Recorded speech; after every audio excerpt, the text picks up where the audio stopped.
प्रचारात मोहोळ तालुक्याचे भाग्यविधाते माजी आमदार राजेंद्रजी पाटील साहेब, मोहोळ तालुक्याचे विकासरत्न माजी आमदार यशवंतराव माने, सोलापूर जिल्ह्याचे भाजपा अध्यक्ष श्री शशिकांत नाना चव्हाण, जिल्हा परिषद गटाचे माजी सदस्य श्री रामराव भाऊ पाटील, माजी जिल्हाध्यक्ष श्री शंकरराव वाघमारे साहेब, माजी पंचायत समिती सदस्य दीपकदादा माळी, या कामठी जिल्हा परिषद गटाचे नेते आमचे बंधू जयसिंग नाना अवताडे, विकासजी वाघमारे, सज्जनजी पाटील आणि आवर्जून सोलापूर वरून कामठी जिल्हा परिषदच्या निवडणुकीसाठी आवर्जून मला विशेष लक्ष देणारे प्रकाश मामा वानकर, व्यासपीठावरील सर्वच मान्यवर, आज कामठी जिल्हा परिषद गटामधील सांगता सभा आहे। खरं तर पहिल्या दिवशी मालकाने उमेदवारी दिली, ती उमेदवारीचा काळ आणि आज सांगता याच्यामध्ये मला कुठेही आम्ही जी काय आमच्याच्यानं जी होते भारतीय जनता पार्टीचा प्रचार असेल प्रसार असेल, जी काय उमेदवार म्हणून आम्ही या गणात फिरत असेल, जी आमची शेवटची ताकद लागेल त्याच्यापर्यंत आम्ही प्रामाणिक प्रयत्न करून पुढे आलोय। खरं तर 2 ते 3 महिन्यापूर्वी भारतीय जनता पार्टीमध्ये राजेंद्रजी पाटील साहेबांचा प्रवेश झाला आणि भारतीय जनता पार्टीमध्ये प्रवेश झाला त्या दिवसापासून आजपर्यंत मालक आमचे नेते आज आहेत उद्या आहेत आणि जे मालक म्हणतात तेच राजकारणामध्ये मोहोळ तालुक्यात भारतीय जनता पार्टीच्या आदेशाने होतं। मालक सभेमध्ये कधी बोलायची संधी आली नाही, आज तिकीट दिलं, बऱ्याच दिवसांना आज आपल्याला स्टेजवर बोलतोय। आमच्या विरवडे बुद्रुक गावचा थोडक्यात इतिहास सांगतोय की आमच्या विरवडे बुद्रुक गावाला कधीही राजकीय सत्तेतील भारतीय जनता पार्टीची उमेदवारी मिळाली नव्हती, ती आपल्या आशीर्वादाने आम्हाला मिळाली आणि आपण दिलेल्या संधीचं सोनं करण्यासाठी आम्ही प्रामाणिकपर्यंत आतापर्यंत पळलोय। मला येणाऱ्या काळामध्ये देखील जे यशवंत तात्यांनी विकासगंगा आणली मोहोळ तालुक्यामध्ये, ती यशवंत तात्यांचं जी स्वप्न होतं ती स्वप्न पुढे नेण्यासाठी भारतीय जनता पार्टीची सत्ता केंद्रात राज्यात पालकमंत्री आपलं विकास ध्येय धोरण आपली स्पष्ट आहे।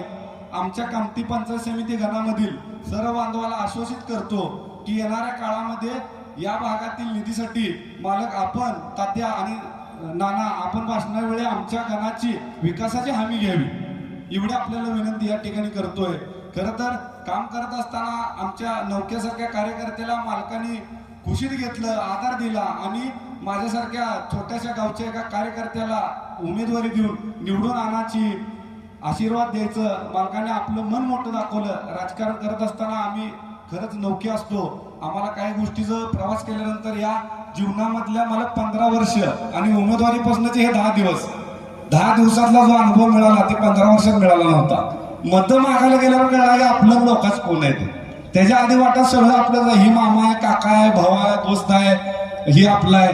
पण ज्या दिवशी खरं आशीर्वाद घ्यायची पाळी आली त्या दिवशी 15 वर्षाचा कार्यकाळ आठवला आणि आपण कुठं चुकलो राजकारण करताना। ह्या 10 दिवसातला अनुभव हा न विसरणार आहे। राजकारणात काही गोष्टी हार पराजय हा नंतरचा भाग आहे, परंतु निवडणुकीचा काळ हा न विसरणार आहे आणि उमेदवार म्हणून तर 100% नाही। मालक तुम्ही दिलेला जो आशीर्वाद आहे, तुम्ही दिलेली जी मला भारतीय जनता पार्टीची उमेदवारी आहे, मी शेवटच्या श्वासापर्यंत 7 तारखेला निवडणुकीची 5:30 पर्यंत भारतीय जनता पार्टीचं जेवढं मतदान वाढेल तेवढं हातापाया पडेल। मी आयुष्यात जेवढं पाया पडलो नाही तेवढ्या 10 दिवसात पाया पडलोय।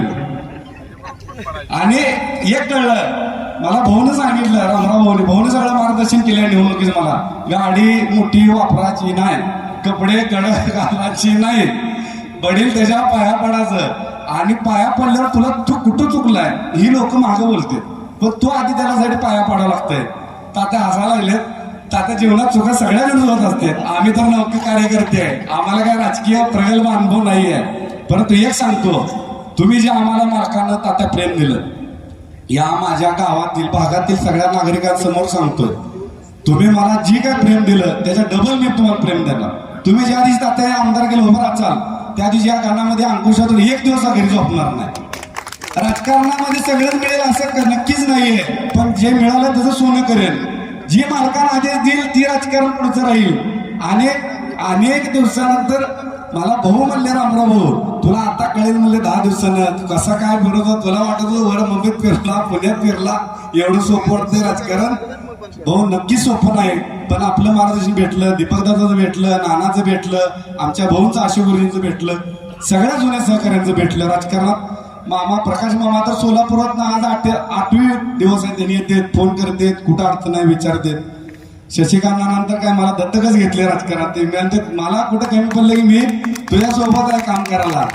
मला काही काळात राजकारणात आम्ही आणि परत एकदा आमचं चुकला असेल, पण येणाऱ्या काळात आपले धरलेली करंगुळी जोपर्यंत मी राजकारणात तुम्हाला सोडणार नाही. तुम्ही जरी म्हणलात हे जरा येऊन इकडे महिनाभर, तरी मी आहेच तुमच्याकडे. निवडणूक संपली असं वगैरे आज आहे. राजकारणामध्ये नक्की 100% आमच्या ओळखी परिचय होता मला, परंतु राजकारणात पुढे गेल्यावर कळलं की आपण काय केलं पाहिजे. अनेक गोष्टी बोलण्यासारख्या आहेत, पण वेळ कमी. आपल्याला पुढचाही दौरा आहे, सभा आहे. मला एक सांगेन की माझ्या वतीने या पंचसमिती गणाला आपण शब्द दिला पाहिजे की माझं पालित होतं तुम्ही घेताय म्हणून, माझं पालित होतं तुम्ही घेताय म्हणून. कारण काय झालंय आणि मी वाटतंय आणि काय करावं अंकुश जरा आणि 10% लोक अशी येतील, काय करावं अशी येते मला. थोडस माझं पालित तात्यानं तुम्ही आणि नानाने घ्यावं एवढी विनंती करतो. आलेल्या सर्व मान्यवरांचं आणि बांधवांचं आभार मानतो. आणि 7 तारखेला येणाऱ्या कोमलताई अवताडे आणि विमलताई कथा आम्ही दोन्ही उमेदवाराला 1 नंबरचं बटन दाबून भरघोस मताने विजय करा. विकासाची गंगा आपल्या दारापर्यंत आल्याशिवाय मी आणि अक्षय भोग बसणार नाही. एवढं बोलतो आणि माझं 2 शब्द थांबवतो.